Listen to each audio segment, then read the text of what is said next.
Not from Leicester, not from Kettering, and not from Northampton. Live from Market Harborough, this is 95.1 HFM. HFM Weather in association with the new South Leicestershire Learning Innovation Centre. New location, new ways of learning, new experience for you. For more information, telephone free on 0800 731 6723. Over to Jyoti Parikh, who's been very patiently there waiting for us in Mumbai. Are you there, Jyoti? Yes, hello, I'm Jyoti Parikh from Indira Gandhi Institute of Development Research. Hi, Jyoti. It's fantastic to have you on the programme. We had a professor on the programme from Mumbai last week talking about gender issues. Would you like to tell us a little bit about your work at the Indira Gandhi?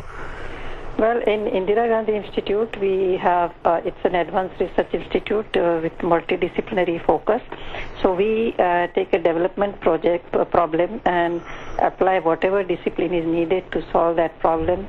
If it's environment and economics and water resource management, then we put all these three disciplines together and so on. We do a lot of networking for getting it all right, correct, and we also have teaching program, and we give only advanced degrees like masters and PhD, and our students are doing very well. And sustainability is quite a major part of your work. When you were mentioning, I wanted to say a slightly different viewpoint. Please. Is that societal sustainability requires that, and sustainability is about, if you look at the Brundtland definition, it's about intergenerational and intragenerational equity. And we don't have intragenerational, means today's generation itself is highly inequitable, whether it is between developed and developing countries, or between men and women, or aged and young, and so on. And powerful technology like information technology could divide this further, or could bridge the gap depending upon how we handle it. So I would like to use this technology to bridge the gap between gender gap, or age gap, or generation gap, or also between developing and developed countries. So what you're saying is, picking up on the point that I made earlier, ICT has the potential either to bridge these divides or to make them further apart. That's right.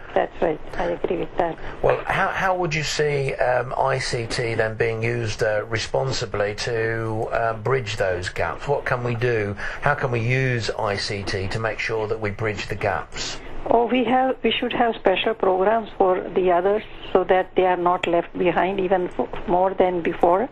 And these special programs can make sure that they do some kind of leapfrogging and do even better than what was possible without the IT, which would have been a slow way of bridging the gap.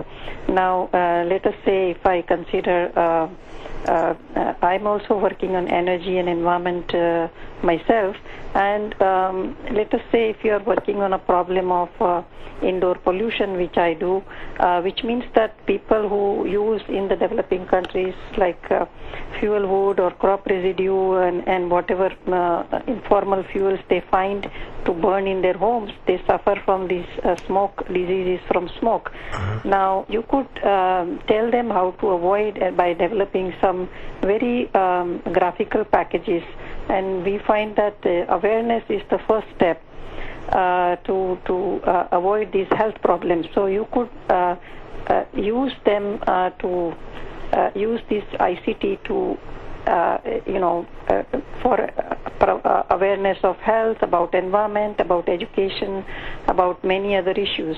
I met this Bangladesh pediatrician. She said that we have completely reduced the deaths due to water pollution simply by awareness. It's not that us doctors who have done it, it's the extension people who have told them about how to avoid deaths. And despite a lot of floods and a lot of water resources all over Bangladesh, we still manage to, even after the floods are over, we still manage to avoid these deaths. Similarly, we could think of such issues in this indoor pollution and many other health diseases. So it's a question of education and awareness. It's not so much pumping huge sums of money into technology or projects. It's spreading knowledge and spreading awareness in the most cost-effective way. Pretty much. That's right. But then it would require some investments. Like yes. You need kiosk, spread all over rural areas where they can access such at least one or two monitors should be available, where they could be simple, even without language kind of packages can explain to them how to avoid pollutions in terms of cooking practices, in terms of ventilation, in terms of, I'm just giving this example, but yes. These examples are everywhere in how to grow better food, or how to use water wisely, or how to grow your horticulture crops and so on. There's a lot of knowledge is needed for productivity, for better livelihoods, better health, and so on. So each area you could develop these packages and call them, and because another thing we found that whenever there was even little literacy of even primary education, the disease rates were far lower than total illiteracy. So education is really fundamental to all of this, and I know in Asia there is the Simputer project, which is aimed at providing a relatively low-cost device which has built-in speech recognition to be able to address some of those problems. That's right, yes. Jyoti, it's fantastic to have you on the programme. I'm afraid I'm going to have to move on now.